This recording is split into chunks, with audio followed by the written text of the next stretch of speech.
नमस्कार साथियों, मैं डीडी सिंह स्वागत करता हूं आपका एक और नए वीडियो में। साथियों, बिग बॉस तो खत्म हो गया, लेकिन बिग बॉस की चर्चाएं थमने का नाम नहीं ले रही हैं। साथियों, एक से एक नए अपडेट आते जा रहे हैं। कंट्रोवर्सी भी आपस में बहुत ज़्यादा चल रही है। अभी देखा फिलहाल में आपने रजत भाई ने एक वीडियो जारी किया है पॉडकास्ट एल्विस के साथ में, तो उसमें बहुत कुछ निकलने वाला है। साथियों, अभी तो टीजर जारी हुआ है, पूरा वीडियो होगा तो बहुत ज़्यादा कंट्रोवर्सी भी छिड़ सकती है, क्योंकि एक्चुअली उन्होंने जवाब दिया है जो करणवीर मेहरा के साथ पहले पॉडकास्ट हुआ था एल्विस यादव का।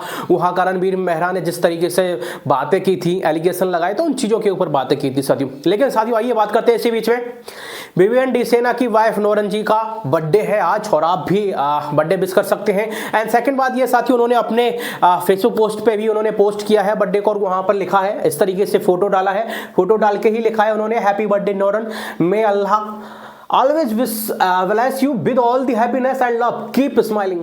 अल्लाह तुम्हें हमेशा खुश रखे मेरी नोरन, मेरी जान, ऐसा उन्होंने लिखा है विवियन साहब ने हमारी भाभी के लिए। लेकिन साथियों, सबसे बड़ी बात आप देखिए, यहाँ नोरन जी के बारे में कई लोगों ने उंगली उठाई कि इसने सरप्राइज जो पार्टी दी है उसमें करण को नहीं बुलाया, ढकाना नहीं बुलाया। भाई ये कोई जरूरी नहीं है, वो उसकी चॉइस थी, वो अपने हस्बैंड के लिए दे रही थी पार्टी, तो वहाँ विवियन ने पार्टी नहीं दी थी, तो वो नोरन जी ने दी थी अपने हस्बैंड के लिए सरप्राइज पार्टी, जो नोरन जी को अच्छा लगता है उसके पॉइंट ऑफ व्यू से उसने उनको बुलाया।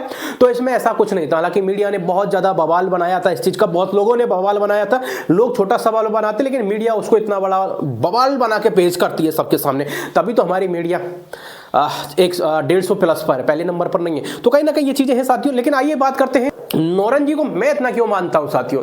आप देखिए, हर जगह पर किसी की मां गई थी सपोर्ट करने के लिए, किसी के और कोई आया था, किसी का फ्रेंड सपोर्ट करने के लिए गया था बिग बॉस 18 में, लेकिन एक अकेले जो पत्नी थी साथियों, यहां पर देखें हम, नोरन जी गई थी विवियन का सपोर्ट करने के लिए, और सपोर्ट नॉर्मल ही नहीं किया साथियों।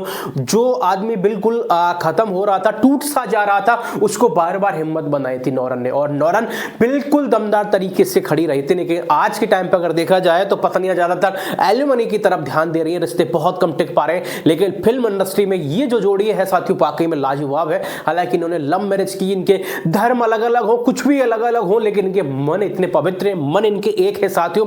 इसी वजह से नोरन हमेशा साथ खड़ी रही और विवियन का हमेशा साथ दिया। आपने सुना होगा साथियों, जिस तरीके से आपको याद है, एक बार कहावत है, वो अपने पति को यमराज के वहां से लेके आती है, उनका नाम मुझे याद नहीं आ रहा है, अगर आपको याद हो तो कमेंट में बताना। ऐसी कौन सी महिला थी, लेडीज थी पहले जब प्राचीन काल में, जो ये चीजें साथियों, जहां वो अपने पति के प्राणों को वापस लेके आई थी, तो उनमें से एक है नोरन जी। क्योंकि नोरन जी जो है अपने पति के लिए हमेशा खड़ी रही थी, और यही सबसे बड़ी बात है साथियों, कि पति जब परेशानी में होता है और पत्नी जब उसके साथ हमेशा खड़ी रहती है, चाहे पति की गरीबी हो, चाहे उसका बुरा दौर चल रहा हो, और जब पत्नी उसके साथ हमेशा कंधे से कंधा मिला खड़ी रहती है, वही एक अच्छी पत्नी की पहचान है साथियों। तो ये है साथियों, दैट्स ऑल मेरी तरफ से। हैप्पी बर्थडे नोरन भाभी, always wish you happy birthday. Thank you so much साथियों।